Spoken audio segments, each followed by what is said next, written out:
भागवत कथा केल्याने त्या ठिकाणी मनुष्याचा पितृदोष नाहीसा होतो. पितृदोष नाहीसे होतील आणि घरात सुख शांती प्राप्त होईल. ज्या घरामध्ये सतत भांडण होत असेल, घरामध्ये एकमेकांना माणसं पाण्यात पाहत असतील,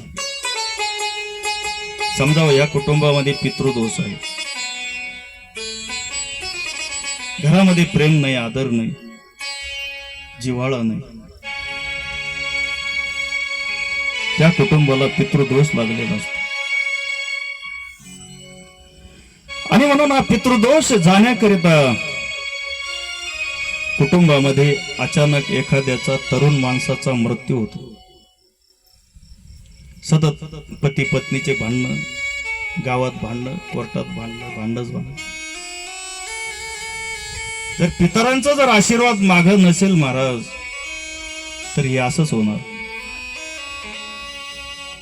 कारण न जाणो आपले पितर कोणत्या येवणीला असतील, त्यांच्यासाठी काही दान धर्म पुण्य जर केलं नाही, पितर जेव घातले नाही, किंवा मेलं म्हणजे गेलं, असे काही लोक आहेत. तसं नाही महाराज. आत्मा हा अमर आहे. फक्त शरीर बदलतं पण आत्मा अमर आहे. तर त्या ठिकाणी ते पाप पुण्य भोगण्याकरिता एक देह निर्माण केला जातो. ते फार गरुड पुराणामध्ये वर्णन नाही, ते सांगायला आपल्याला वेळ नाही. म्हणून श्रीमद भागवत श्रवण केल्याने, ऐकल्याने निश्चित पितृदोष नैश्य होतो. अशी पवित्र कथा आहे. आणि म्हणून त्या ठिकाणी आपली वेळही 10 वाजले महाराज. आणि ही कथा श्रवण केल्याने, श्रवणे उपजे सद्भाव, सद्भावे प्रगटे देव, तेने निर्दळे अहम भाव, ऐसी ती हरिकथा. आणि म्हणून माणसाला त्या ठिकाणी भगवंताला सच्चिदानंद रूपाय विश्वोत्पत्त्याय दे तवे तापत्र विनाशाय. काय माणसाच्या हातात? माणसाला पाऊस पाडता येतो को? नाही पाडता येत. पाऊस पडत असलेला बंद करता येतो का? आहे शक्ती कोणामध्ये? नाही. बरं, शरीरातून भगवंत केव्हाही प्राण घेऊन जातो हेही कोणाला कळत नाही.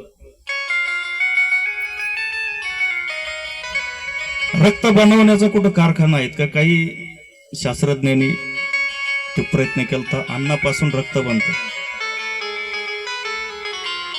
म्हणून आपण ही रक्त त्या ठिकाणी बनवू, म्हणून अन्नाची प्रक्रिया चालू केली. रक्त बनवून नाही जमलं महाराज त्या लोकांना.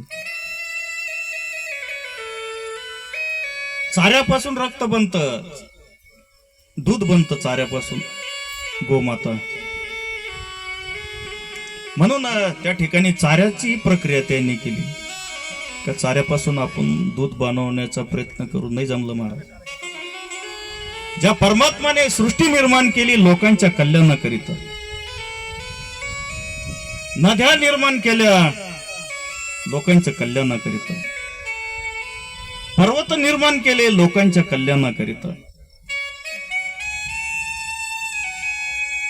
भगवंताने त्या ठिकाणी हे निर्माण केलं लोकांच्या कल्याणाकरिता. आता जे निर्माण केलं जातं ते लोकांच्या नाशाकरता निर्माण केलं जातं.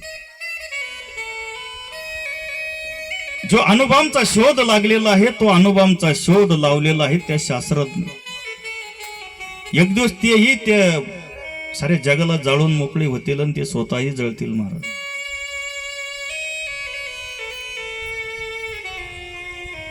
म्हणून त्या ठिकाणी जे ईश्वराने निर्माण केलेलं आहे ते सत्य आहे. आणि ते सत्य आहे महाराज. त्याच्यात कोणीही सृष्टीमध्ये बदल करू शकत नाही. प्राण केव्हा जातो हे माणसाला कळत नाही, किंवा विज्ञानवाद्यांना याच्यातली काही माहिती नाही, समज नाही. कारण तुकाराम महाराजांनी देखील वर्णन केलेलं आहे. वैद्य वाचविती जीवा